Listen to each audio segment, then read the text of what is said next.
Senhoras e senhores, autoridades presentes, bom dia.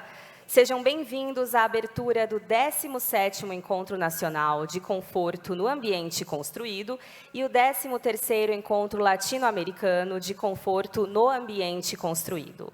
Este evento, que ocorre a cada 2 anos, é promovido pela Associação Nacional de Tecnologia do Ambiente Construído e a edição 2023 foi organizada pela Faculdade de Arquitetura e Urbanismo da Universidade Presbiteriana Mackenzie.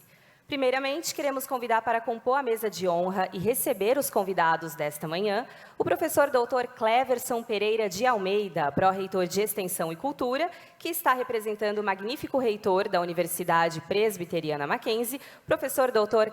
Marco Túlio de Castro Vasconcelos. Convidamos o secretário de Planejamento Urbano e Habitação, senhor Elvis José Vieira, que está representando o prefeito de Suzano, senhor Rodrigo Kenji de Souza.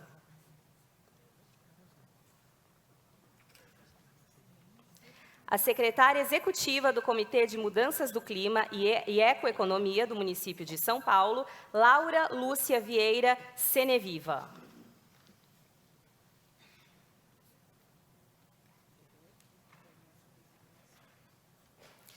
O diretor da Faculdade de Arquitetura e Urbanismo da Universidade Presbiteriana Mackenzie, professor Dr. Carlos Leite.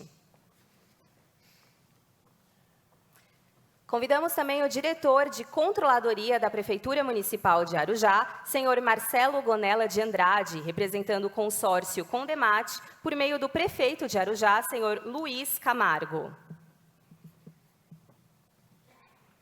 O capelão universitário, reverendo Rickson Santos Loureiro Roque, que está representando o reverendo Dr. Robinson Grangeiro Monteiro, chanceler do Mackenzie. Convidamos o membro da Associação de Tecnologia do Ambiente Construído, professor Dr. Roberto Lamberts. Também agradecemos a presença do diretor de Cultura do Instituto de Arquitetos do Brasil, São Paulo, e docente da Faculdade de Arquitetura da Universidade Presbiteriana Mackenzie, professor Dr. Renato Anelli. Também agradecemos a presença do palestrante desta abertura, o professor Andreas Matsarakis, do Centro de Biometeorologia Humana do Serviço de Meteorologia da Universidade de Freiburg, na Alemanha, e do moderador, o professor Dr. Érico Maziero, da Universidade Federal de São Paulo. Agradecemos também aos professores, alunos e alunas e demais pessoas que nos acompanham neste auditório. O Mackenzie foi fundado por missionários presbiterianos como uma instituição confessional, cuja missão é educar e cuidar do ser humano, criado à imagem de Deus, para o exercício pleno da cidadania em ambiente de fé cristã reformada. Portanto, iniciamos nossos eventos com um momento devocional de reflexão e oração a Deus, que nesta manhã será realizado pelo capelão universitário, reverendo Rickson Santos Loureiro Roque.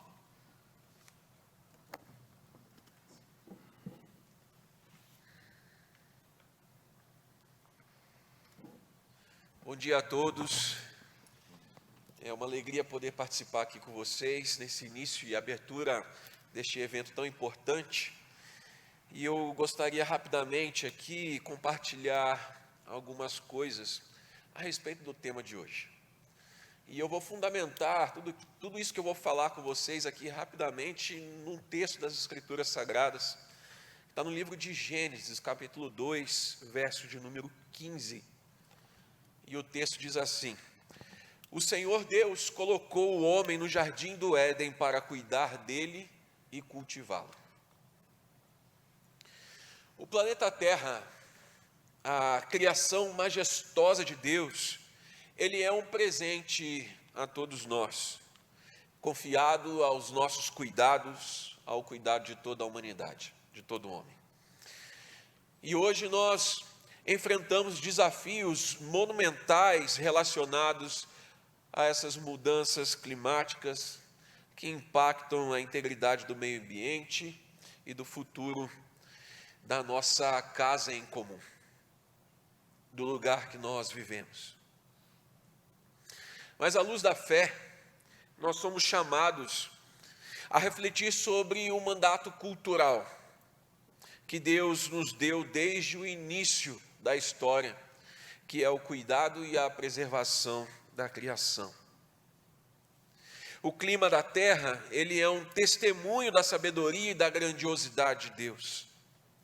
A natureza revela a sua majestade e a sua complexidade maravilhosa em toda a sua criação. No entanto, a atividade humana, impulsionada pela busca por progresso, por conforto, provocou desequilíbrios pontuais, contudo muito graves no ecossistema.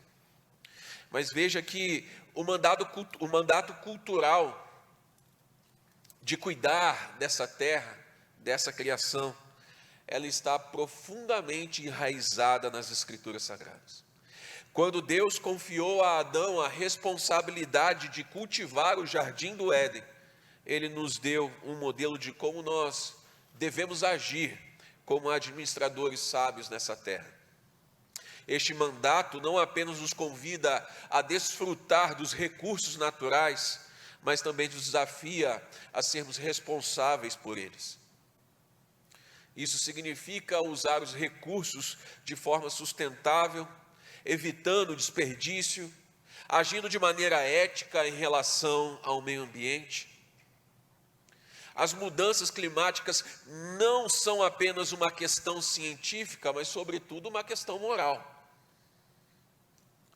O aumento das temperaturas, a destruição da fauna, as queimadas desenfreadas de florestas inteiras, os eventos climáticos extremos afetam desproporcionalmente os mais vulneráveis.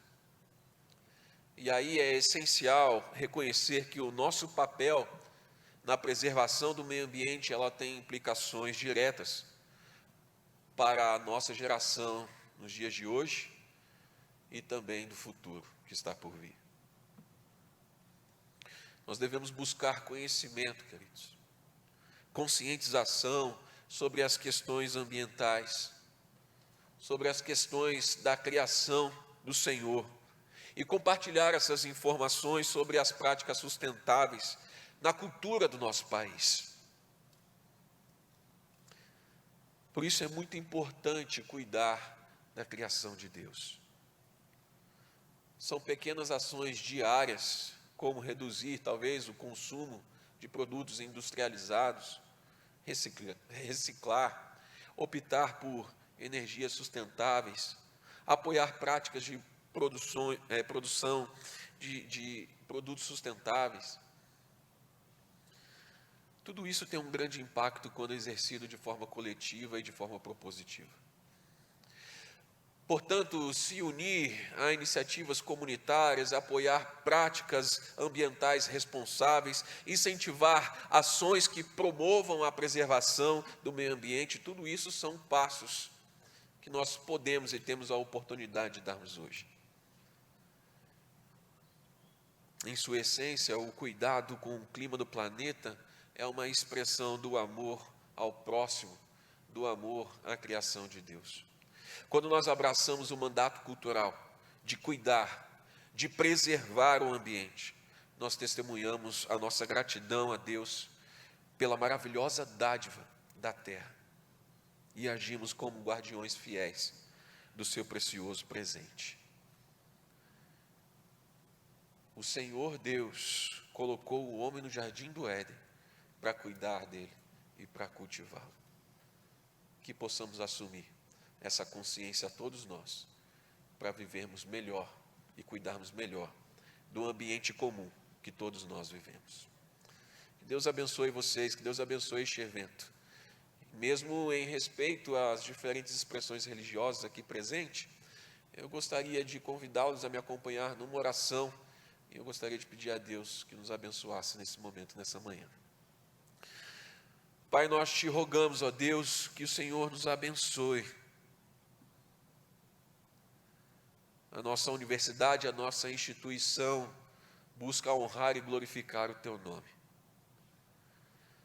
E é nesse sentido, ó Deus, que eu te peço que o Senhor nos dê a consciência e também o zelo de poder cuidar do ambiente em que o Senhor nos colocou e nos inseriu.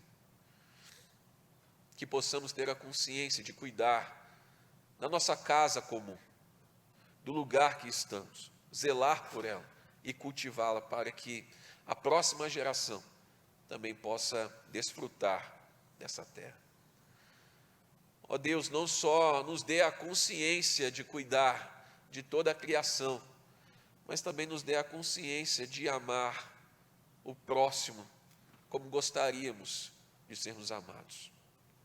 Nos dê a consciência de amar o próximo assim como o Senhor nos amou na vida do teu Filho.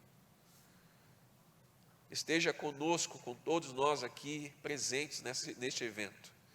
Que seja um momento singular, de grandes aprendizados, de compartilhar experiências uns com os outros e, na medida do possível, sairmos daqui mais edificados da forma como entramos. Seja o Senhor glorificado e honrado neste evento. Em nome de Cristo Jesus que eu oro. Amém. Amém. Deus abençoe. Bom evento, professor.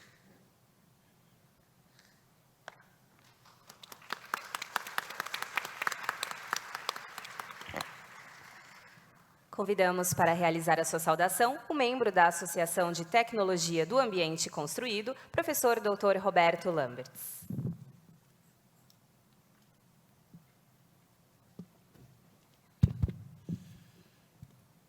Bom dia a todos e todas, cumprimentos presentes na mesa, e queria dar as boas-vindas a vocês aqui nesse importante evento, né? A ANTAC, a Associação Nacional de Tecnologia do Ambiente Construído, eu aqui representando a diretoria, que não conseguiu estar presente, tem uma série de funções muito importantes na defesa da ciência aplicada ao ambiente construído, né? Então, toda a interlocução com os órgãos de fomento, governo e tudo mais, é feito pela ANTAC. Este evento aqui, então, é do GT de Conforto e Eficiência Energética, né, da nossa associação. Eu diria que a associação funciona muito através dos seus GTs, né, e vocês veem esse evento aqui como uma manifestação muito importante da dimensão de cada GT desses, né. Uma outra atividade extremamente importante da ANTAC é o periódico Ambiente Construído, bastante consolidado, e é onde vocês vão ver a publicação dos melhores artigos desse evento aqui, que devem ser convidados pela comissão científica coordenada pela professora Kelly, né? Então, eu convido vocês, aqueles que ainda não são sócios, a se associarem à ANTAC. É uma representação importante da nossa sociedade científica, e desejo a todos um maravilhoso evento, como todos que a gente tem tido nessa sequência de ENCACs. Bom dia.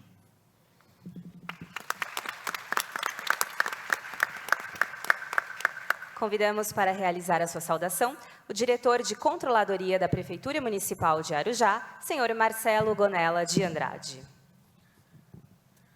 Bom dia a todos, bom dia a todas. Quero cumprimentar o professor Clérison, que aqui está, representando a reitoria dessa universidade que tanto brilha e produz tantas coisas boas para a sociedade brasileira como um todo, não só para São Paulo. Queria também cumprimentar o diretor da Faculdade de Arquitetura e Urbanismo, o senhor Carlos Leite. Obrigado aí pelo convite, né, feito ao vice-presidente do Consórcio para Desenvolvimento dos Municípios do Alto Tietê, o CONDEMAT. Agradeço e parabenizo aí também pela universidade, pela Faculdade, né, de Arquitetura e Urbanismo, pelo brilhantismo aí também dos projetos e de todas as contribuições que foram feitas ao longo de todas essas décadas aí de funcionamento, né. Quero cumprimentar também aqui os meus colegas de secretaria, né, a doutora Laura, também o secretário de Planejamento de Suzano, o senhor Elvis. Cumprimento a todos aqui também e demais, né, professores e alunos e alunas e todos aqui que fizeram parte desse maravilhoso encontro, que eu tenho certeza absoluta que será um sucesso, como sempre foi. Eu gostaria de, assim, primeiro externar duas alegrias que eu estou tendo hoje, né? A primeira alegria de estar aqui, pois eu também sou professor da casa, fui recentemente convidado para dar aula nos cursos de pós-graduação e MBA em Finanças e Controladoria, aqui no curso, né, de Ciências Sociais aqui da Escola de Negócio. Então, para mim, mais uma vez, é uma alegria muito grande estar aqui dentro dessa universidade, que realmente, como eu já falei, é um símbolo aqui para São Paulo e é um orgulho, uma honra muito grande. E também uma honra muito grande estar aqui representando o vice-presidente do CONDEMAT, o prefeito de Arujá, o Dr. Luiz Camargo, que quis aqui salientar, além de desejar, né, um evento maravilhoso para todos vocês, mas também salientar a honra de poder estar aqui e participar. O CONDEMAT, para a gente colocar em números, né, nós estamos falando de 14 cidades, né, aqui da grande região metropolitana de São Paulo, do Alto de Tietê. São 14 municípios com as suas particularidades, mas que representa aí um PIB de 120 bilhões de reais. Nós estamos falando aí de 5,4% do PIB do estado de São Paulo, nós estamos falando de 1,6% do PIB do Brasil. Essas 14 cidades, elas administram um orçamento de mais de 10 bilhões de reais. E nós temos aí, para administrar, né, dentro da nossa complexidade, 3 milhões de habitantes. Isso já dá uma dimensão, né, para vocês do que nós estamos aí enfrentando de desafios, não só desafios na área pública, de gestão, né, mas aí também de crescimento econômico. E aí eu gostaria muito de fazer uma salientação aqui de o quanto é difícil e desafiador você administrar um consórcio, né, com 14 municípios, que hoje, né, representa aí uma das maiores adversidades em termos de regional, né, no sentido de serviço, de indústria, e o quanto é difícil você tentar equacionar isso com as demandas da população, principalmente na demanda de geração de emprego. Então, preservar a maior parte que hoje está da Mata Atlântica dentro desses municípios, de uma forma que você possa ter aí um cuidado e um respeito com o cidadão, não só na questão de urbanismo, de você ter aí a questão de você ter uma moradia digna, mas também você ter a questão do emprego. É uma das maiores dificuldades que a gente tem ali de conciliar o emprego com a questão urbana e com a preservação da mata climática, da Mata Atlântica e de outras partes que contribui aí para o sistema como um todo do ecossistema. Hoje é um desafio que é mais do que certo que só pode ser solucionado com vocês aqui. É através da universidade, é através da produção científica, é através das soluções que são geradas dentro de estudos, dentro de projetos que são aí elaborados da melhor forma possível, cientificamente falando, é que a gente vai poder solucionar esse problema. Como equacionar a questão do urbanismo, como equacionar a questão da moradia, como equacionar isso daí com o meio ambiente e, ao mesmo tempo, com o crescimento econômico e geração de emprego. Essa é uma das coisas que são altamente difíceis de serem resolvidas se você não fizer isso em conjunto, e é por isso que o consórcio existe. Mas a gente fica muito feliz aqui com a universidade, sabendo que vocês vão ter aí vários encontros, várias palestras, E eu tenho certeza absoluta que desses encontros, dessas palestras, serão gerados aí soluções de melhorias. E aí eu quero colocar aqui mais uma vez, professor Carlos Leite, professor Cleverson, que nós estamos ali no consórcio e também em Arujá, né, altamente aberto para que a gente possa ter aí as soluções de melhoria, para que a gente possa fazer aí um crescimento de forma equilibrada, justa e preservando aí mais do que nunca o meio ambiente. Eu espero que vocês tenham aí um encontro maravilhoso, desejo sucesso para nós em termos de soluções de trabalho e de propostas, e estamos aí mais uma vez aí aberto para que a gente possa aí ter todas as possibilidades de criar políticas públicas em conjunto e que melhore a vida do cidadão como um todo. Muito obrigado aí pelo convite, ficamos muito honrados, agradecemos e que Deus abençoe todos vocês. Boa tarde.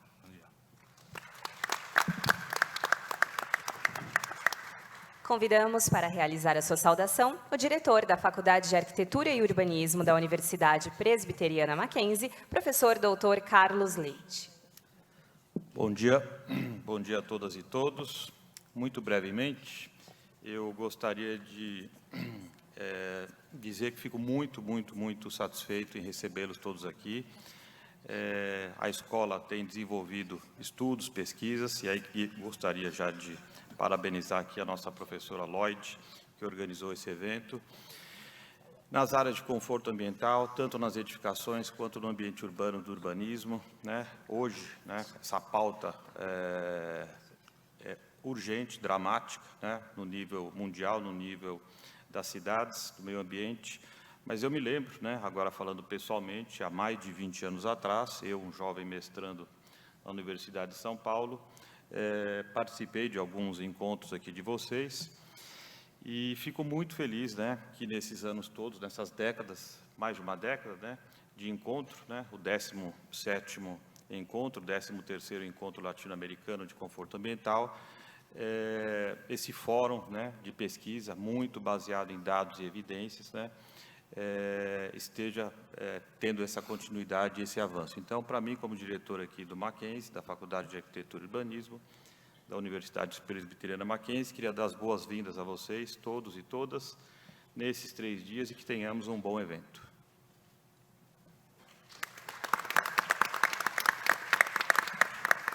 Convidamos para realizar a sua saudação o secretário de Planejamento Urbano e Habitação, senhor Elvis José Vieira, que está representando o prefeito de Suzano, senhor Rodrigo Kenji de Souza. Muito bom dia a todos e a todas aqui presentes. Inicialmente, eu gostaria aqui de cumprimentar o professor Dr. Cleverson de Oliveira, em seu nome, e também cumprimentar os demais professores aqui dessa casa do Mackenzie, e trazer um abraço do nosso prefeito, Rodrigo Achiuchi, no qual está muito feliz, professor, com a parceria com a universidade já sendo realizada por diversos trabalhos entre a nossa prefeitura e a universidade. Gostaria de cumprimentar também a professora Maria Lúcia, em seu nome cumprimentar todas as mulheres aqui presentes neste evento, a importância e cada dia mais a presença das mulheres nas decisões e também nos debates com as cidades são fundamentais. E, professor, eu gostaria de quebrar aqui um pouquinho o protocolo e cumprimentar também a minha amiga e professora Eliene Correia, que está ali quietinha, né? Ela é pequenininha ali, mas é minha diretora de planejamento territorial de Suzano, que está sendo uma gigante dentro da gestão pública de Suzano. A gente está lá desde 2017 e vem demonstrando a competência que ela tem, junto lá com toda a equipe, que é possível fazer bons projetos, boas leis e pensar a cidade a médio e longo prazo. Bom, nós estamos muito satisfeitos, como eu já falei, com a parceria com a Universidade Mackenzie, em particular com a Faculdade de Arquitetura e Urbanismo, porque tanto eu como a Eliene e toda a nossa equipe acreditamos muito nessa parceria, acreditamos muito na troca de experiência entre o poder público e a universidade. A gente sabe que a professora Maria Lúcia está aqui, né, que também trabalha em prefeitura, meu amigo, a gente sabe que é muito difícil trabalhar no dia a dia com o poder público. Mas também tem dias de muitas alegrias, quando a gente começa a perceber a médio e longo prazo os resultados que a gente alcança num planejamento, né? E, novamente, gostaria de quebrar esse protocolo e agradecer, em nome da professora Lloyd, toda a parceria e os trabalhos que estão sendo realizados, não somente no plano que está sendo desenvolvido em Suzano, que é o plano de redução de ruídos e ilhas de calor, um plano inédito para a nossa cidade, e acredito que me atrevo aqui, professora, a falar que é um plano inédito na região do Alto Tietê. A gente espera que ele seja o embrião que possa ampliar para os demais municípios do Alto Tietê e que seja uma referência também para o nosso estado e o nosso país. Agradecer também a presença do professor Andréas, que esteve lá em Suzano conosco, está sendo fundamental a sua participação no nosso plano, e a gente sabe que, como já foi dito aqui, a questão das transformações ambientais, as transformações na nossa cidade, são necessárias esse debate, não somente na academia, mas principalmente na gestão pública, que é onde nós conseguimos colocar em prática todas as transformações necessárias para garantir cada vez mais uma cidade mais humana para todos. Nós estamos passo a passo buscando esses desafios, buscando alcançar esses desafios e melhorar cada dia mais a qualidade de vida dos nossos cidadãos lá de Suzano e também da região do Alto Tietê. Desde 2017, nós estamos trabalhando com novas legislações, como, por exemplo, o novo plano diretor da cidade de Suzano, a nova lei de uso, ocupação e parcelamento do solo, que já vem trabalhando sobre uma ótica sobre a questão ambiental, não somente como um desenvolvimento territorial, mas também um desenvolvimento sustentável. Suzano possui hoje mais de 70% do seu território em área de mananciais. É o que eu chamo o nosso dólar, né? É o nosso tesouro verde, que a gente precisa manter, garantir a qualidade daquele espaço. Mas também as áreas urbanas precisam ter os seus cuidados. Então, a gente sempre tem esse equilíbrio na hora de pensar o desenvolvimento da cidade, de pensar o desenvolvimento de Suzano, pensar o desenvolvimento das cidades vizinhas a Suzano, como, por exemplo, Mogi das Cruzes, Itaquaquecetuba, Arujá, como meu amigo está aqui, Poá, Ferrazes, as demais cidades que pertencem ao Alto Tietê, no qual nós temos um outro grande bem, chamado Rio Tietê. O Rio Tietê nasce na cidade de Salesópolis, passa por diversas cidades do Alto Tietê, atravessa a cidade de São Paulo e é um dos rios mais importantes do estado. E, nesse sentido, nós temos que garantir a qualidade desse espaço físico, desse espaço paisagístico, mas que garante o futuro da nossa cidade.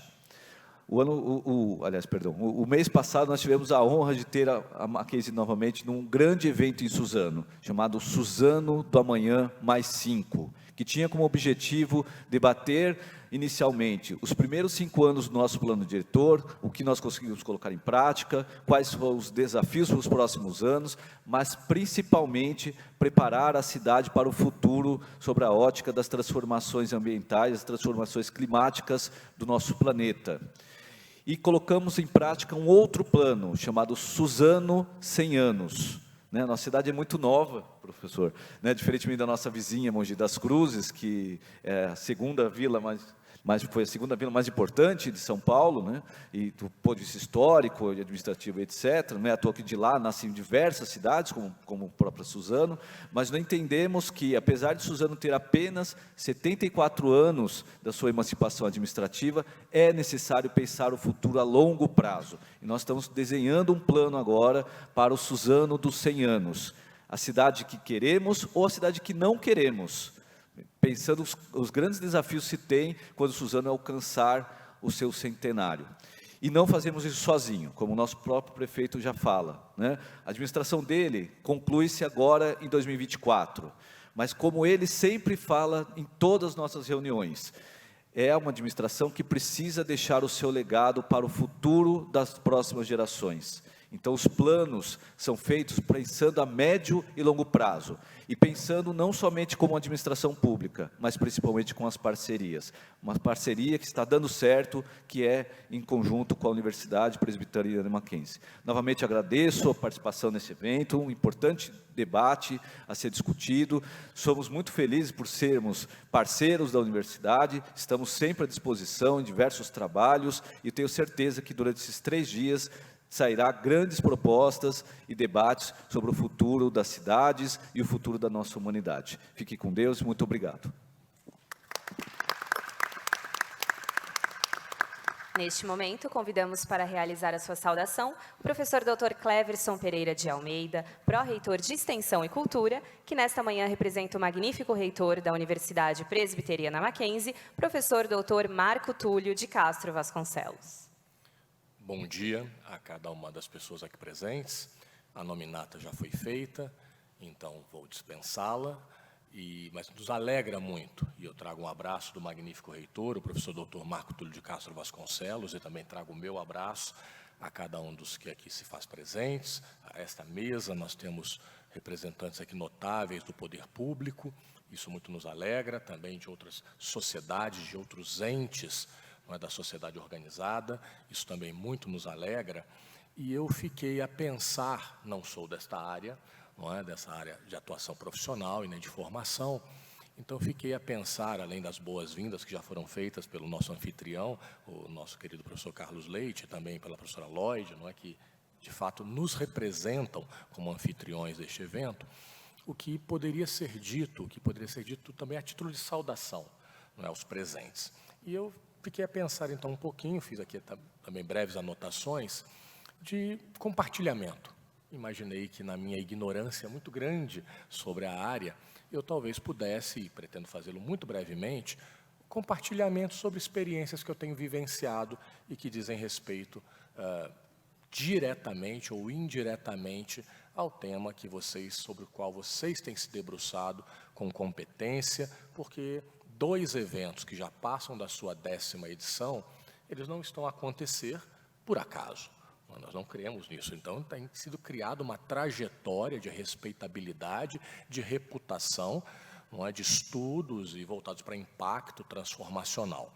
Então, eu fiquei aqui a me lembrar de uma jovem arquiteta, Mariana Montag, que quando ainda era aluna nossa, isso ali no pré-pandemia, ela no seu trabalho de final de curso, ela era aluna nossa, não é? Aluna no seu 5º ano, 9º e 10º semestres letivos, ela foi fazer o seu projeto em Uganda. Aí você fala, puxa, Cleves, o que Uganda tem a ver com tudo aqui que a gente está fazendo, né, que a gente está discutindo e que vocês vão discutir com a competência que seguramente lhes é peculiar.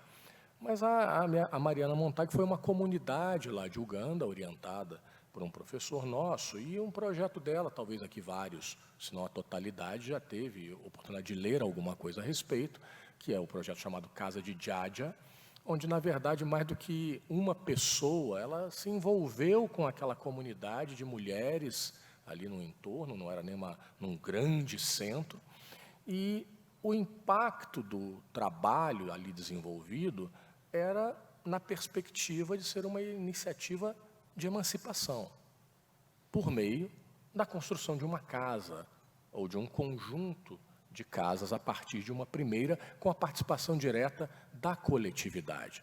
Como eu respondo pela Pró-Reitoria de Extensão e Cultura, para nós isso é extensão no seu sentido mais puro, mais genuíno.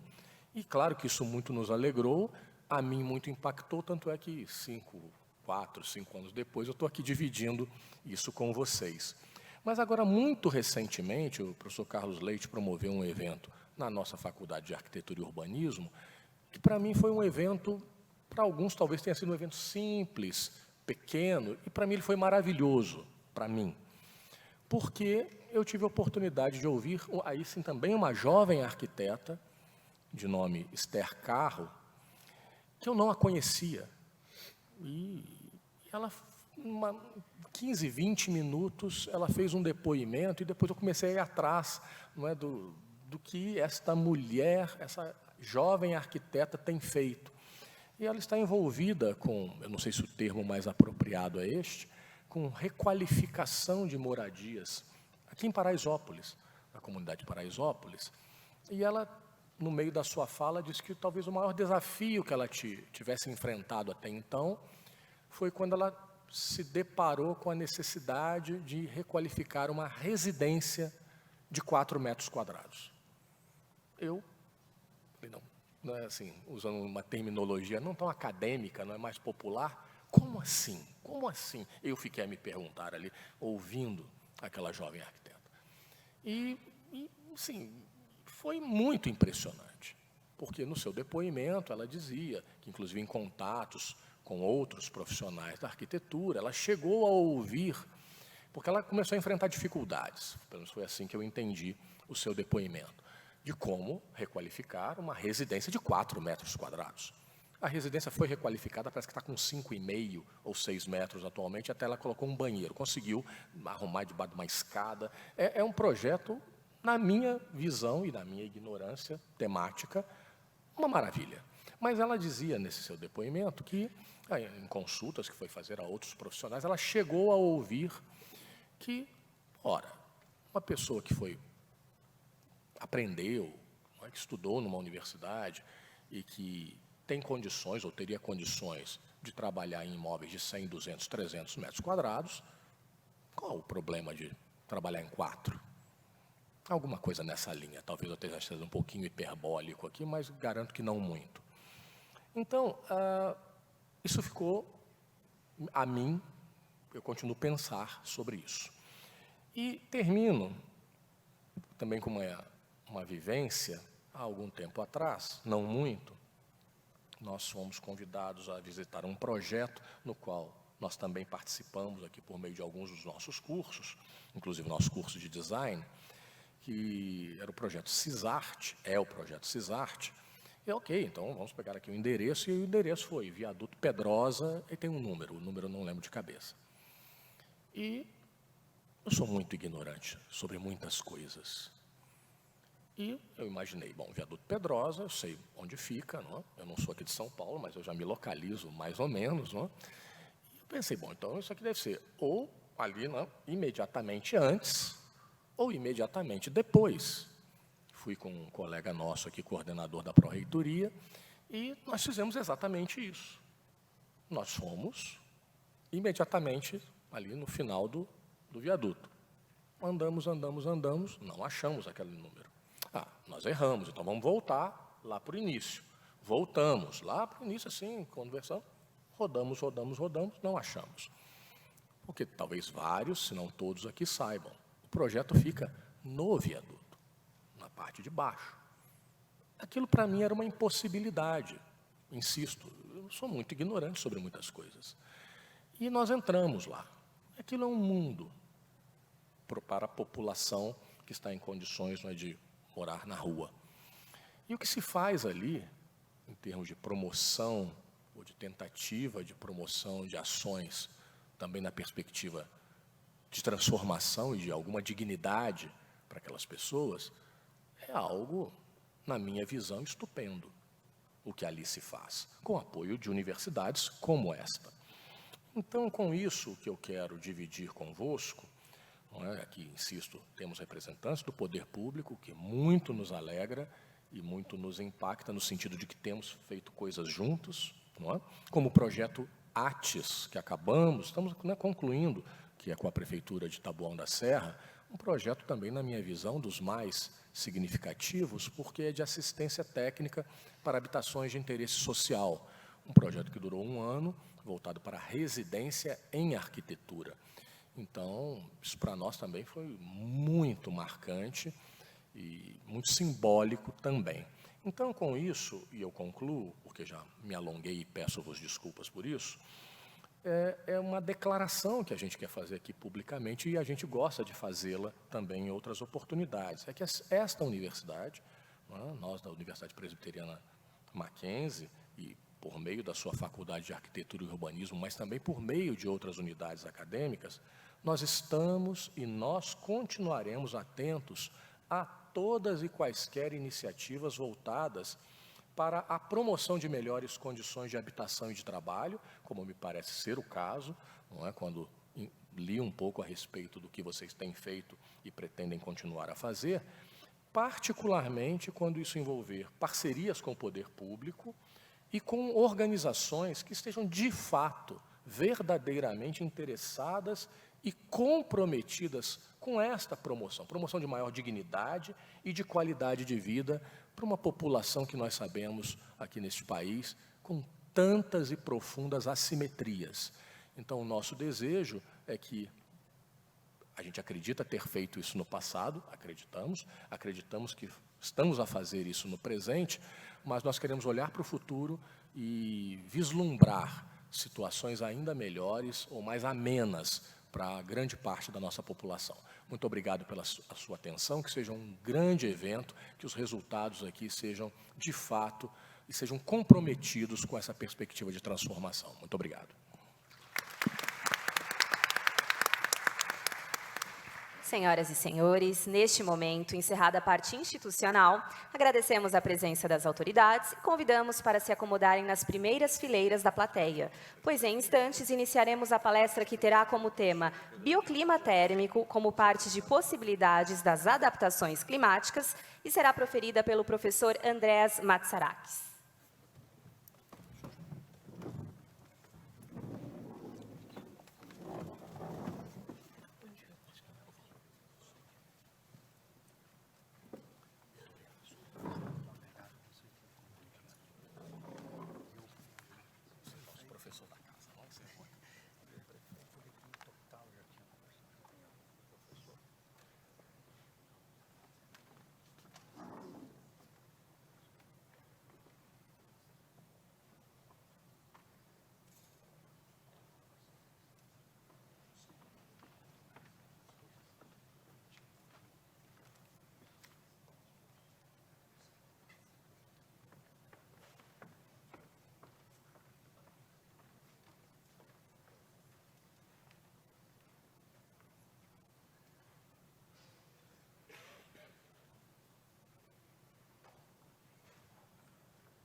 Senhoras e senhores, neste momento, iniciaremos a palestra que será proferida pelo professor Andrés Matsarakis, do Centro de Biometeorologia Humana do Serviço de Meteorologia da Universidade Freiburg, na Alemanha, e para isso, convidamos o moderador, professor Dr. Érico Maziero, da Universidade Federal de São Carlos, para apresentar o palestrante com a breve leitura de seu currículo, bem como conduzir os trabalhos desta manhã.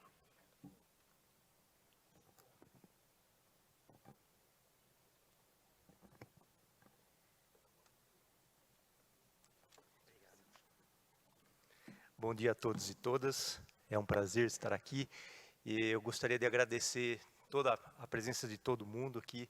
É muito emocionante ver esse auditório praticamente cheio, lotado, tendo em vista que a gente teve o último encontro de forma remota devido à pandemia.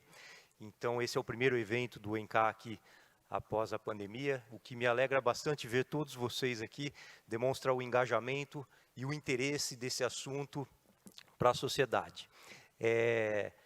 Eu acho que a gente precisa ter um pouco de cuidado para fazer os questionamentos que são necessários para a nossa sociedade, para que a gente consiga realmente pensar como as edificações deverão ser no futuro, como as cidades deverão ser.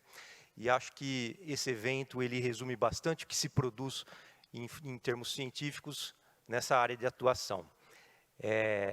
A palestra Bioclima Térmico como parte de possibilidades de adaptações climáticas, do professor Andreas Matsarax. Eu agradeço muito a presença dele aqui, a disponibilidade dele participar do nosso evento, que será proferida por ele, né? Ele é do Centro de Biometeorologia Humana do Serviço de Meteorologia da Universidade de Freiburg, da Alemanha. Tem doutorado em Bioclimatologia da Universidade Aristóteles, em Tessalônica, Grécia, em 1995. Entre outubro de 2001 e julho de 2015, foi pesquisador associado sênior da Universidade de Freiburg e, posteriormente, foi nomeado professor extraordinário em outubro de 2006. Desde agosto de 2015, atua como chefe do Centro de Pesquisa Humana, Biometeorologia, do Serviço Meteorológico Alemão. Entre 1996 e 2014, presidiu a Comissão para o Clima, Turismo e Recreação da Sociedade Internacional de Biometeorologia e atuou como vice-presidente da Sociedade Internacional de Biometeorologia entre 2006 e 2009. Desde 2016, é presidente do Conselho Alemão Sociedade para o Avanço da Pesquisa Médico-Meteorológica, é membro do Comitê de Gestão Global Heat Health Information Network e dos Serviços Integrados de Saúde da Organização Mundial de Saúde e Organização Mundial de Meteorologia. É editor-chefe da seção de Biometeorologia do jornal Atmosfera desde 2022. Atua como membro externo do Conselho de Administração da Universidade Demócrito de Thrace, na Grécia. Suas publicações abrangem mais de 300 artigos em periódicos científicos, muitos livros e capítulos de livros. Os principais interesses de pesquisa se retransmitem para a bioclimatologia humana e urbana, climatologia do turismo e investigação dos impactos e alterações climáticas. Uma pesquisa adicional, foco é o desenvolvimento de modelos e ferramentas para climatologia aplicada e biometeorologia. Por exemplo, o modelo Rayman, o Sky-Helios e o CTIS, que são sistemas que a gente usa bastante na nossa área. Então, agradeço a presença novamente, fique à vontade. E, posteriormente, a gente terá uma sessão de debates, e aí a gente fica à disposição para que ele responda as perguntas. Obrigado, gente.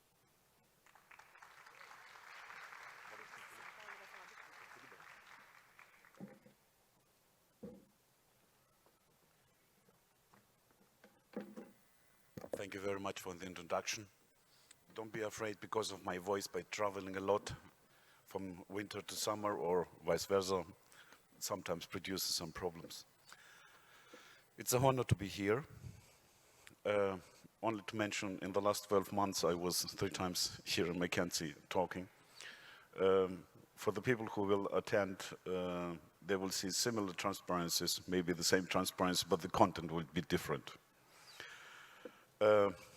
It's difficult when you have that kind of topic and you are invited. Of course, I'm very honored that I have been invited to talk here. It's difficult really to start with a presentation. And before I have been invited, I checked my emails and I found an email for the German government was standing in the parliament. At the moment there is a debate about the climate adaptation law in Germany. And the Scientists for Future said it has to be improved. I'm happy about that. That means something is moving, something is going on. But this is not the reason because I'm here. I thought a lot about defining the title of my presentation. I would like to bring you in conflict to understand that. This is the first. And the second one is I need a title of a presentation which covers many things. As you realized, I talk about climate change adaptation. That means at the moment I'm working for the government. That means I'm more close to the law than to science. Of course, we are doing science. But then we have, of course, the inclusion of climate change. And then we have the thermal bioclimate. This is what I will talk. Of course, we can define this title different, something like quantifying heat stress. Heat stress and human health and so on. There are many possibilities in that. But my intention here is not the title. My intention here is to show you some examples that you can take with you and to have the possibility also later on the next days to discuss about that and to show what possibilities we have. As I mentioned in the introduction, I started with my studies in Munich. I studied meteorology, and then went to bioclimatology, go back to urban climatology with my habilitation, run also energy issues and so on.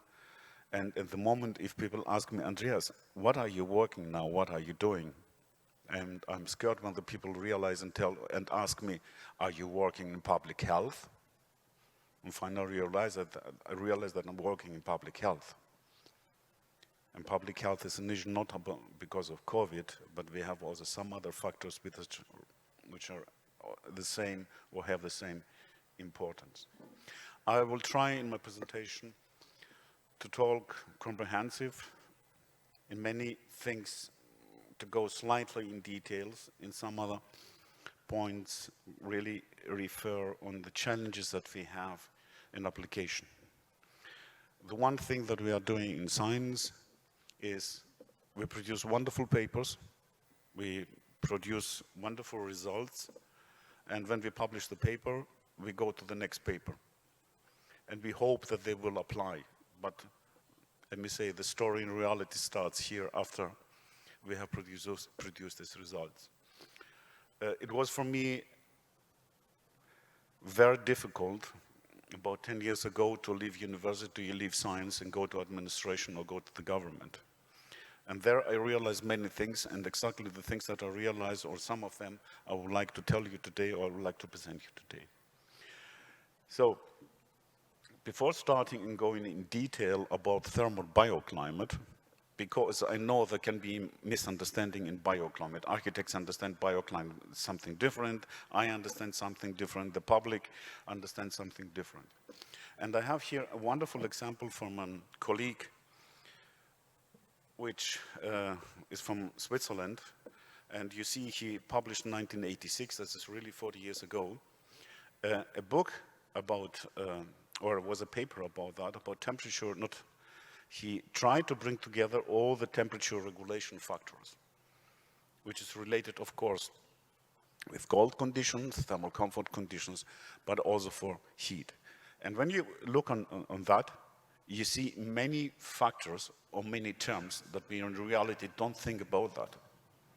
When we want to run a study about heat, when we want to run an analysis about questionnaires concerning adaptation of scales in terms of heat or thermal comfort. So we see here, and of course I don't want to go in detail, we see factors something like culture or religion and so on, but also clothing behavior, but also nutrition, that means how we eat and so on.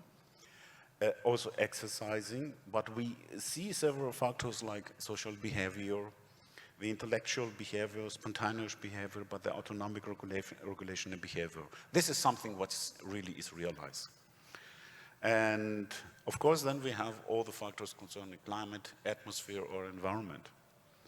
And I've been asked many times, media work and so on, and say how many factors we need or we have behind when we want to assess that.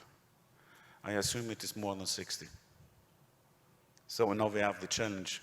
We are scientists, we have to find a solution how to do that. That was, let me say, the first approach that I have realized when that time I was still studying.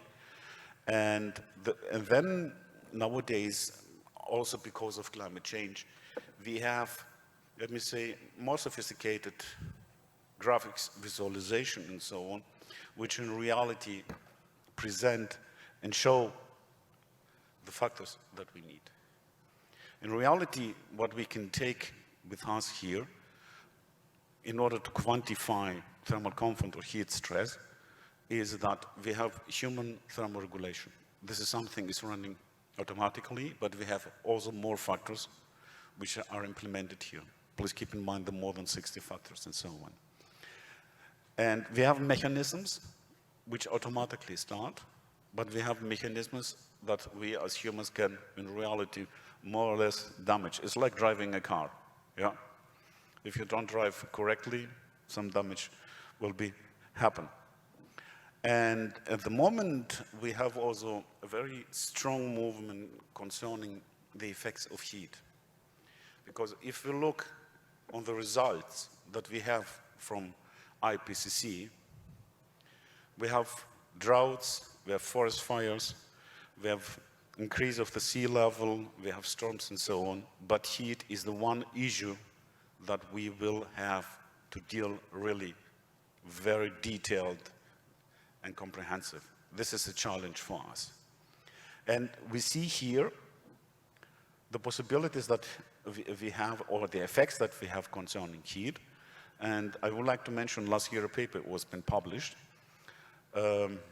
which was saying, let me say, in a very simple way, that there are 27 kinds to die from heat. In reality, it's more. That shows the complexity of this topic, the complexity of the factors that we have.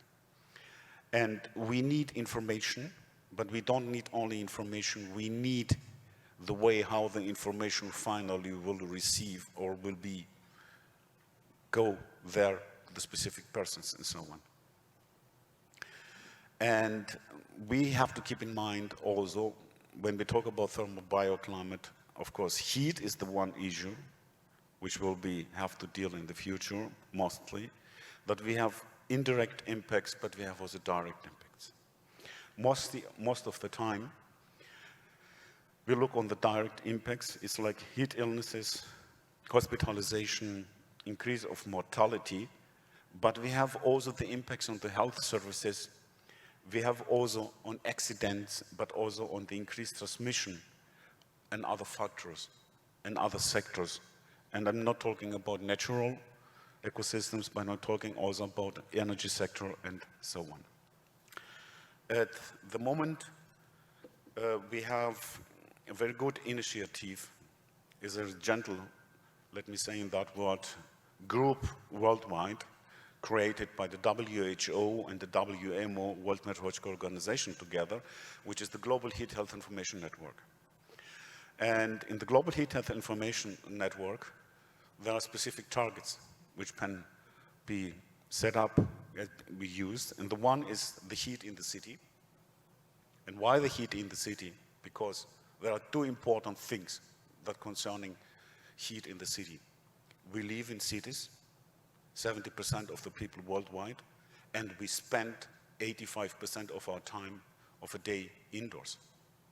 That means we have to bring all these factors together. And then is the heat in the workplace. Then we have also indoor, as I mentioned, but also about the free time, what to do about the free time. I heard this year, first time in my life, that an event, a sports event, have been cancelled because of heat. That means what happened here. And this is the way what I want to present you. But before we continue, I would like to show you the possibilities, how we can bring the more than 60 factors together. We have three approaches in order to quantify thermal comfort and heat. The one is the thermophysiological one, which means the absence of impulses from both types of receptors, like warm and cold receptors, which give rise to change in the thermal environment. This is medical point. The second one is the energetic one. We look about the production of the energy of the human, the loss of energy, the exchange of energy. And there we have some characteristics factors, which is the skin temperature, but also the core temperature. I had last week to teach about 200 people for medicine for 2 hours. And also in my lectures, I start and talk about magical numbers. One of the magical numbers that we have is 37. The other magical number that we have is 33. because the magical number 33 means if we remove all the gases that we have in the atmosphere, starting with vapor pressure CO2, we will have a drop in air temperature above 33. So we need some multipliers, something like numbers. This is the second one, is the energetic one. And the third one is the psychological one. I think many of you know about that. You heard about ASHRAE, you heard about Fanger, you have different classes and so on, where you quantify that and so on, and then you can quantify. So this brings me 2-3 years ago in the position to think about the more than 60 factors and so on, how we can bring together. And I'm teaching this three definition of thermal comfort for a long time in my lectures, and I never thought about that, how to bring this together. In reality, we have done that because we are trying to quantify the most important things, and we have many information in terms of that. In order to quantify that, in order to quantify the effects of the thermal environment or the thermal atmosphere on humans, we know that there's not only one factor which we can describe that. Usually we focus on temperature. This is the one point, but it's not only temperature. We have humidity, wind, radiation, and then we have the thermophysiological factors, which I showed before. Mostly we take activity and clothing, and we can use here the human energy balance. This is the fourth, is the starting point that we have. And then, based on that, we can provide the thermal index. Because we don't have sensors for temperature. We don't have sensors for meteorological factors and so on. Some things we can justify and know about that and so on, but this is more or less not so accurate. And then we have the possibility of a thermal index. An index provides something. In order to provide a thermal index, you see here also the scales in order to bring the factor 3 in the thermal comfort definition and so on, about the questionnaires or the psychosomatical and so on. And I would like to present you, and we know that, which is the concept of equivalent temperature. We have all the thermal indices, and the thermal indices, and this is not a secret, they try to standardize several things, like, let me say, the thermophysiological factors, but we have also the possibility to modify that, to change that, and so on, or to adjust them. And then we have the definition that we take the human outside, which is exposed on the meteorological factors. We calculate the human energy balance, transfer these people in the indoor, and look at what temperature, with the same conditions outside, we have the same effect. And we call this is the concept of equivalent temperatures. One of them is the physiologically equivalent temperature, which is was used for several decades, very long. We see the other indices here, like PMV in parentheses, because PMV is developed for indoor, PET, SET star, perceived temperature, the UTCI, and also the MPT. And for PET, about 20 centigrade, every one of us feels appropriate, feels good, and so on.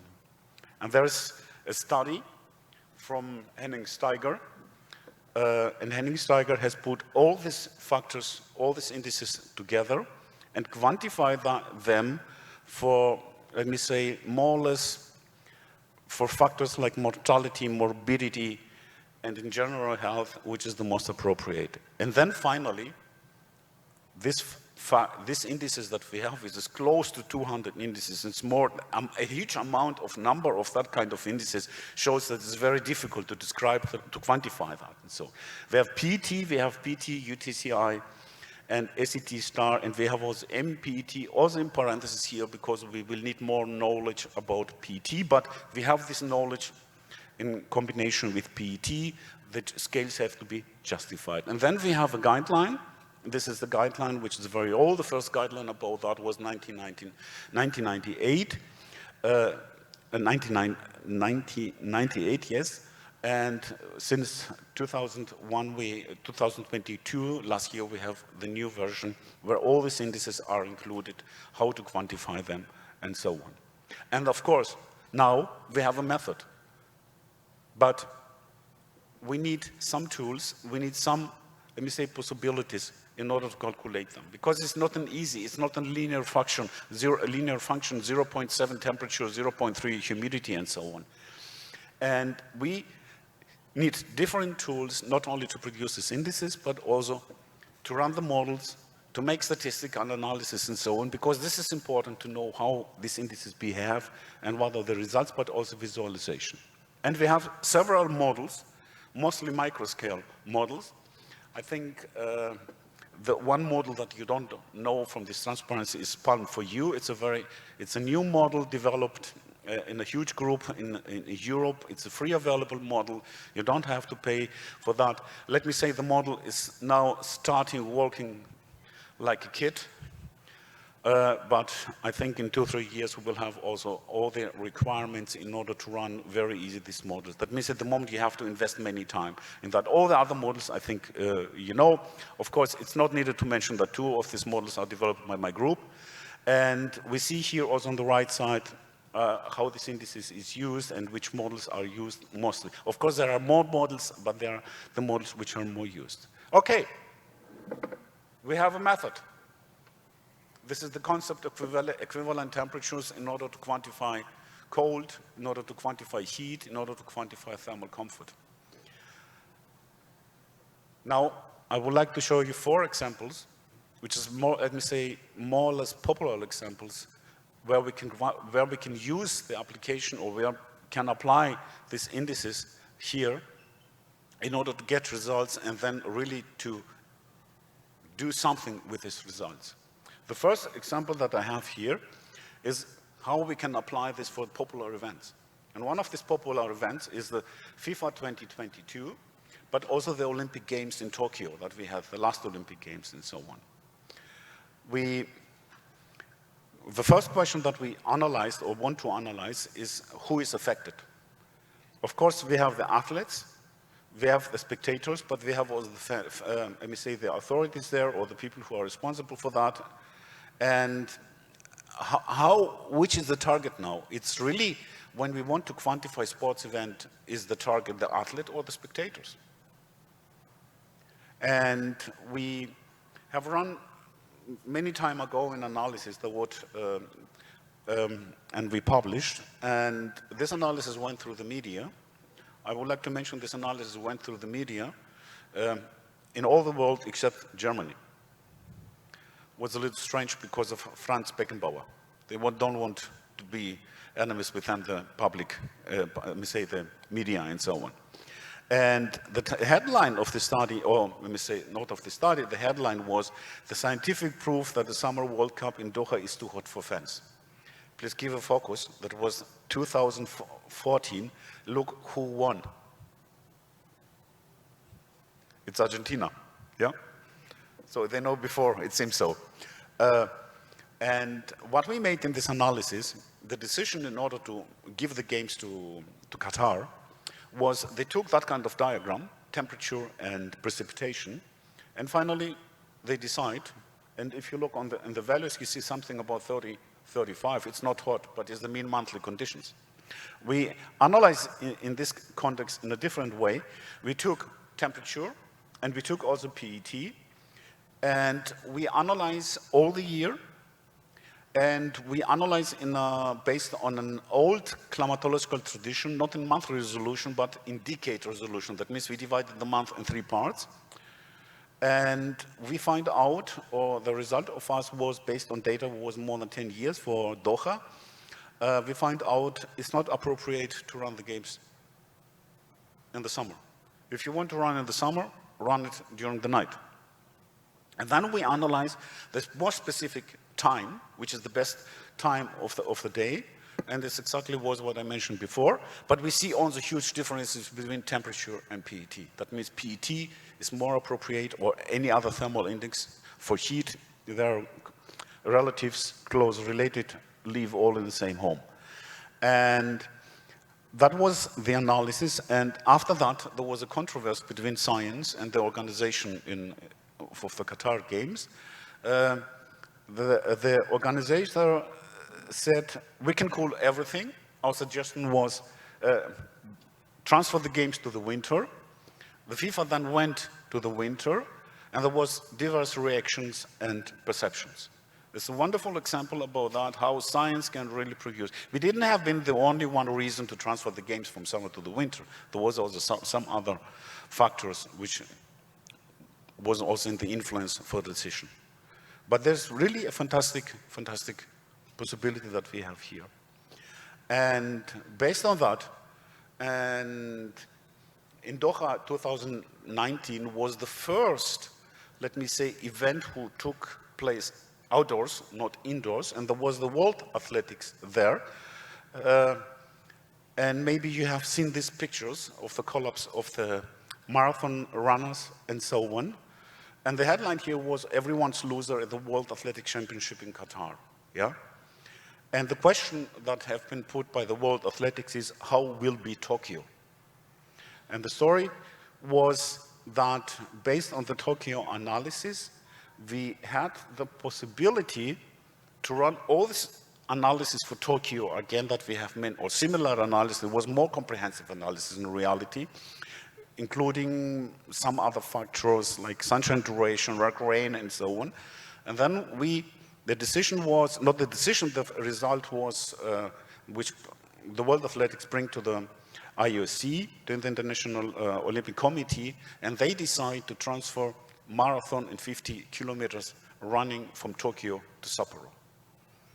I can tell you many stories about what happened, that the people from Japan don't want that, say it's not in the contract and so on, and finally IOC and the World Athletics take all the responsibility in that and so on. But this is really a fantastic example that we can use from science. And let me say, also when we talk about that, say, okay, here is something that have been done and really has been applied. The second example that I have here is more related to the microclimate, but in terms of the microclimate, it's interesting that we had in Freiburg, you see in the middle of this picture, this green area there, and it's surrounded by the buildings of the university, but also the university library, but also from the theater and so on. That was something like a green area. It wasn't not so beautiful in reality. And the city administration wanted to modify this place in a multifunctional space, in a multifunctional place, and they wanted to cut all the trees with sandstone plates. That means making something like a desert area and so on. And they made something wrong. They didn't consider the people there, and also the, let me say, NGOs or environmental organization, and there was something like a revolution. That was started in 2009, and there was a very, very long discussion, and then there was, let me say, in the middle picture that you see here, there was a competition, and there was the winner, and she won when we asked, and there was something like a dispute between climate and the architect there, and he said, nobody told me that I have to consider climate.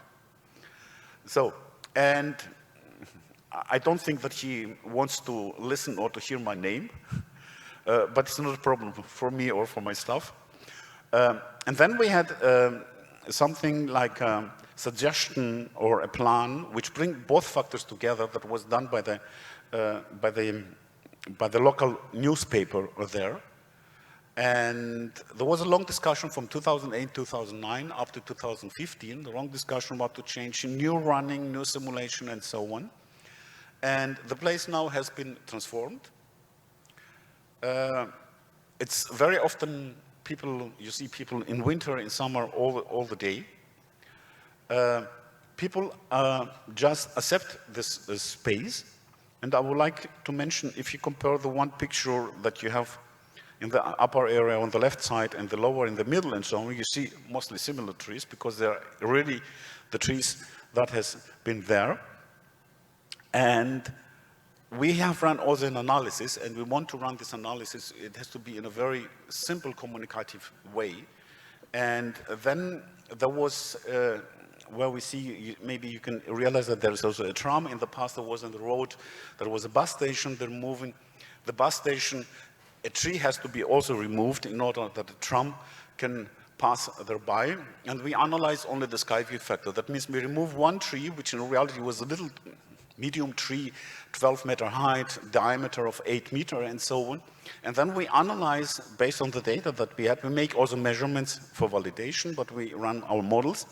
In this case, we run the Sky Helios and the Raman model, and the consulting company has run EnviMed model, and so on. And we bring all this information together, and finally we find out that removing only this small tree in terms of radiation and wind, the amount of hours with extreme heat stress, which is PET over 35, will increase from 205 to 330. This, of course, we show to the government. Government don't want to show that, don't want to listen on that, and so on. In the beginning, later on, yes. But there was a number of 125, which means it's not 5 days, it's 15 days, because you have to take 3.6 time because of the day and the night, and so on. And finally, having all this discussion and having all this environmental pressure, we saw that it makes sense. I would like to provide you also a magical number. Before, it was 22 trees in the space, now it's 22 trees. That means people from not forestry, landscape architecture, but also from, let me say, for the movement of NGOs and environment, we can tell, okay, it's the same amount of trees. One thing surprises me, the space was open 2017 in August. After 3 days, we had a storm, and one of the old trees was damaged. So we didn't consider the appropriate wind conditions and so on. And the other one was, in reality, the other point is that we expect something, but finally we get something different. Many opinions of people have been changed because humans adapt and so on. But at the moment, I can tell both sides are happy with that. And the story goes on, because there is always a discussion about how can this be modified, what possibilities we have to change. We plant their mammoth trees, of course, only for simulation and scenarios, and so on, and we have several possibilities to run that. But it's also a good example to show that we need the participation of the groups, we need results, and we need something like, I would like to use this term again, magic numbers, where we can provide something. Good. The third example what I have here is about the trees. We had in Europe in 2003 a very extensive heat wave where more than 60,000 people died. And we got the question from the Bavarian government. And in Bavaria there are stations, we call them forest stations, where they have measurements in the forest, but they have also measurements outside the forest. And we analyzed there for the 2 weeks in August, the data that we had from them. Outside is on the left side, inside in the forest is the right side. And if you look on temperature, you don't see so much differences. It's not so much, it's about 2 to 3, especially during the night. But if you take a thermal index, you see absolutely strong, big differences. This is exactly what we try to put together, these factors, what is the situation and how this thing can change. Similar things, of course, can be run also, let me say, with climate simulations and so on. But this is also a result. And if you look here on a magical number, it will be the difference between the forest and outside the forest. In the forest during the day, it's 15 centigrade lower in terms of human thermal comfort or heat stress. This is also a fantastic number. And the final example that I have is the heat action plans. The heat action plans is a long story. It started before the heat wave 2003, the development on that. That was the WHO office in Europe.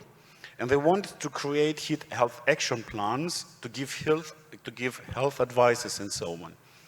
And what we see here is that the success factors, because they include 8 success factors, we see several factors which are important, starting about interdisciplinary cooperation and coordination, a heat health warning system, indoor conditions, measures for the reduction of heat stress, but also measures for specific vulnerable groups. That means we have to separate the population.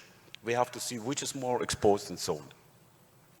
And number 6, which is more, at the moment, a strong discussion in Germany, especially in the medical sector, is education and training possibilities. And then we have as a 7th factor, urban planning and construction industry. I show you some examples from that we had about the trees and so on, how this can be constructed, how they can be how this can be reduced.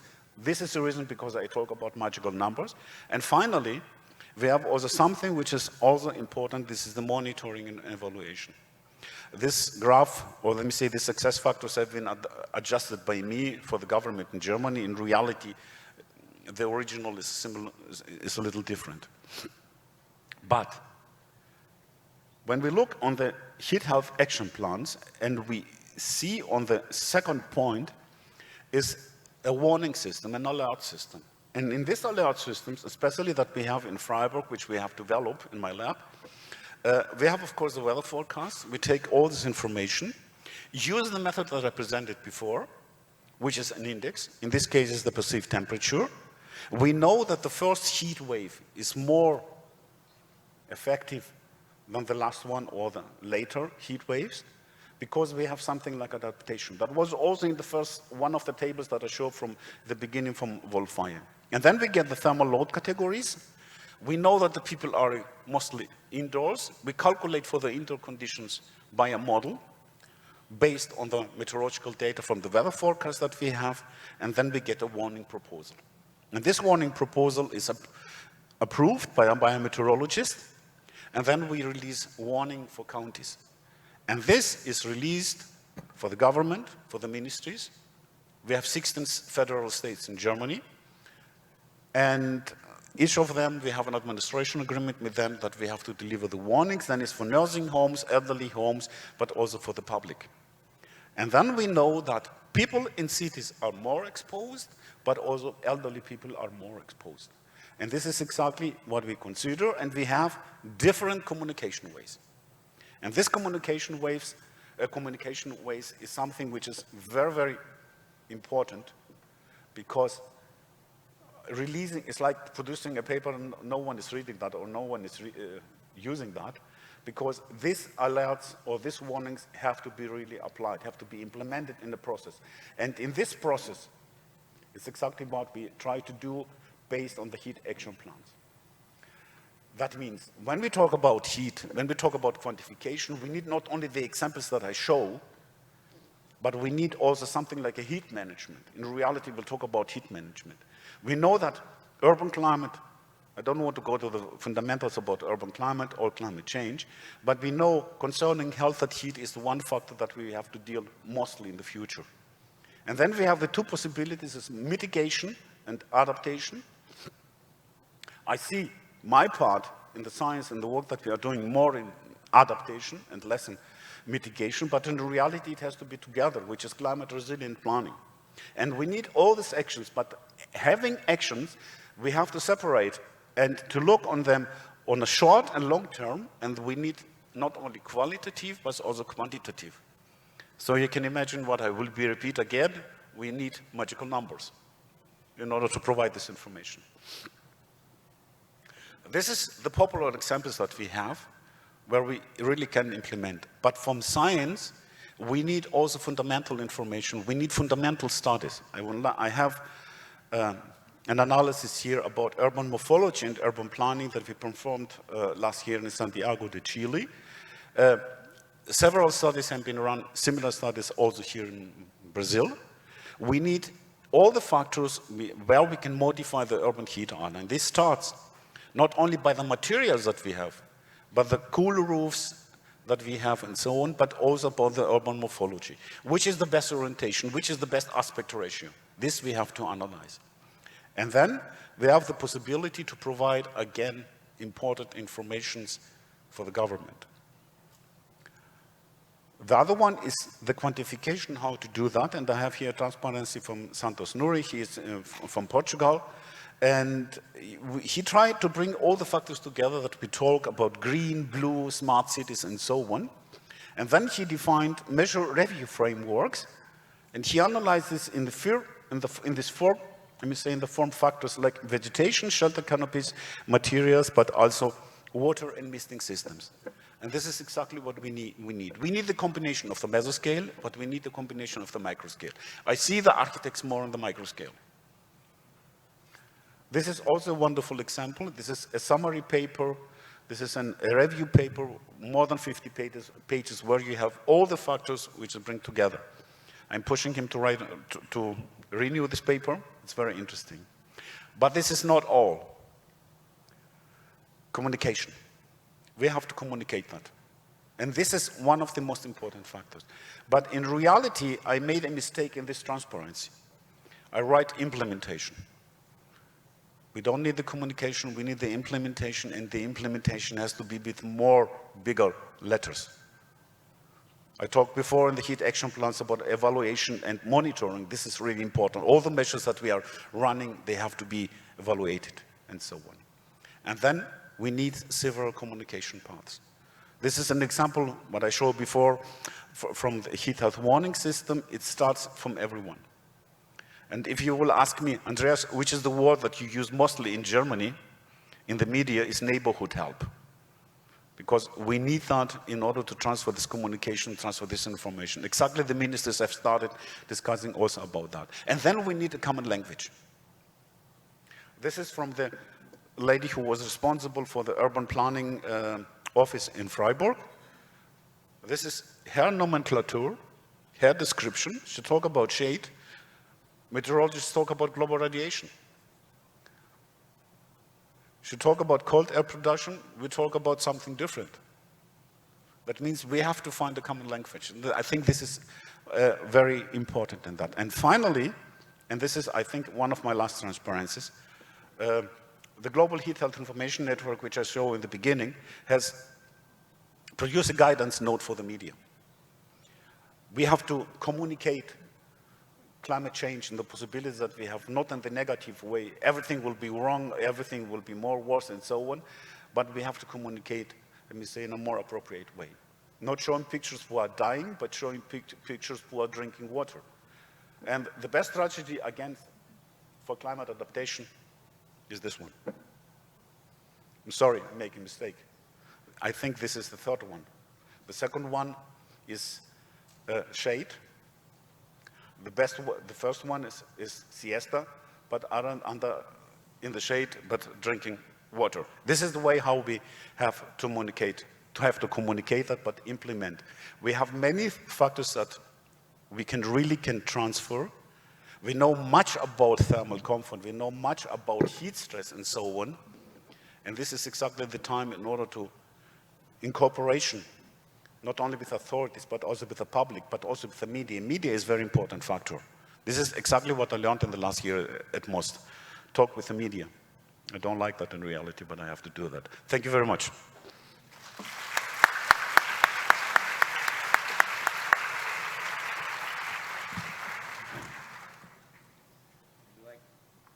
I'd like to thank you very much, Professor Andrea. And we have just time for 2 questions. If you would like to make a question, feel free, but we have a short time to that. Before answering the question,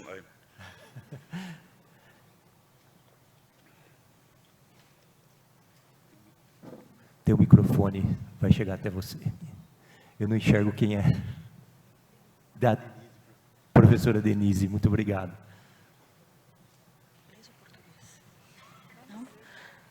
Faço as perguntas em português? Melhor. Tá. Pode ser, ele tem tradução. Tá. Eu gostaria de ouvir um pouco mais sobre o plano de adaptação na Alemanha. O que é que está sendo discutido? O senhor mencionou brevemente uma discussão no parlamento para melhorar o plano de adaptação. Com mais de meio século de tradição em planejamento climático, eu fico imaginando o que está na ponta dessa discussão e o que a Alemanha pretende melhorar nesse plano de adaptação. Obrigada. Yeah. Good question. I think I can. Good question. I think I cannot answer all the question, but I can answer part of this question. Germany has the German adaptation strategies. It's 15 in amount for the different sectors. And the climate adaptation law at the moment will set up, let me say, fundamental things about how to provide money, how to provide possibilities, and so on. It will be a strong debate, but it has started, and that's the good thing. I got the law 2 days before. That was the day when I was flying, before I'm flying here. I didn't read it, but I know that the heat action plans is inside, also flash floods and so on, all these factors. I think we have to start in that. It doesn't matter if not everything is included, but we have to start.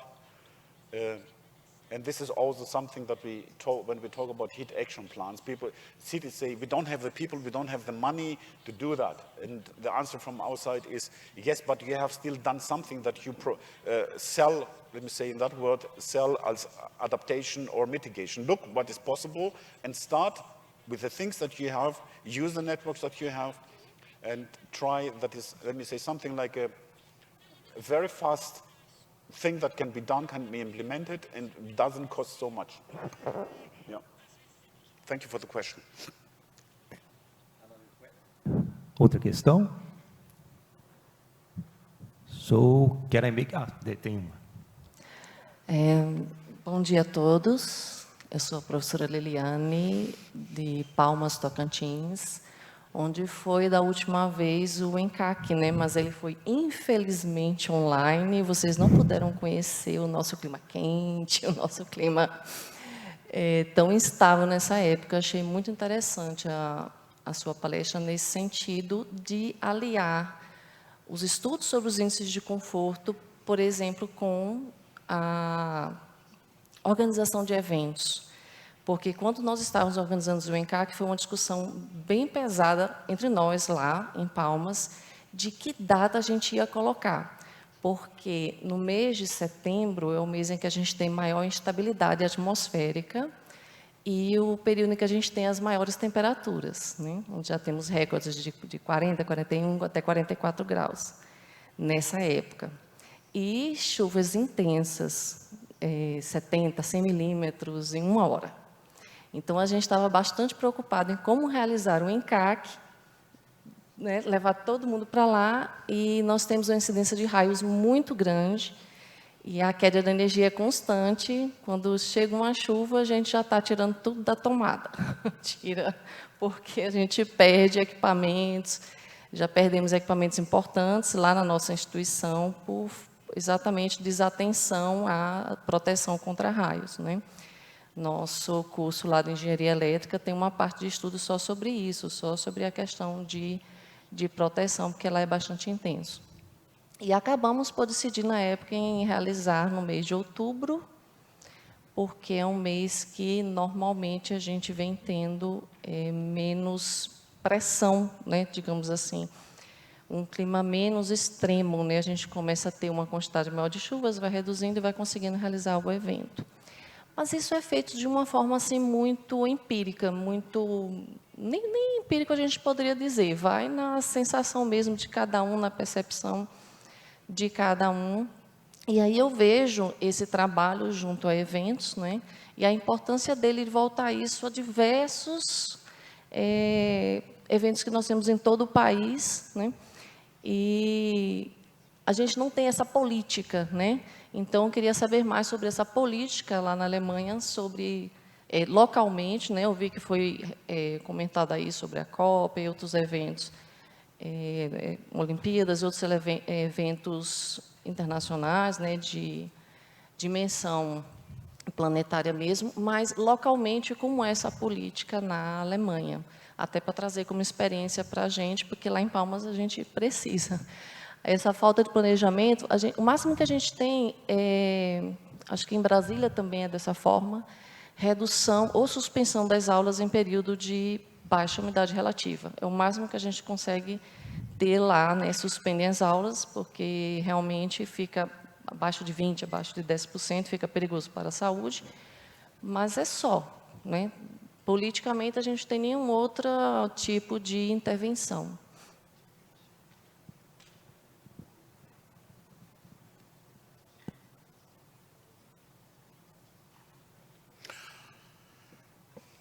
In terms of planning, you have to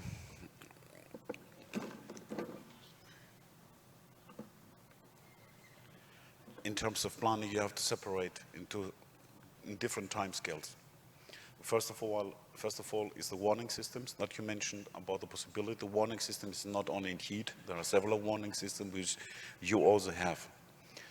The warning system provides information, and you need this information finally how this can be implemented in the planning process. This is not my job. Cannot answer that. The other point is in long-term planning, you need really the responsible authorities, you need the responsible people. And if you look on the heat action plans, and if you look also on the WMO guidelines and documents that you have, you will find the possibility how to implement that and how to do that. It's always the same. You need someone who is coordinating, someone who is responsible, the actions to be taken, and finally the monitoring and evaluation. But you need a round table. And you need a focus on the things that you can really change, but you want also to change. And then you need finally the regulations. That means from the government, the laws. And this is different from area to area. I mean, you cannot apply all the actions that is developed for Germany here in Brazil. You have really not translate, but transform in reality. Thank you. So I would like to thank you very much for Professor Andreas, and I would like also to invite everybody for a coffee break, but I have just 10 minutes to take a coffee and come back to the panel 1. Thank you very much.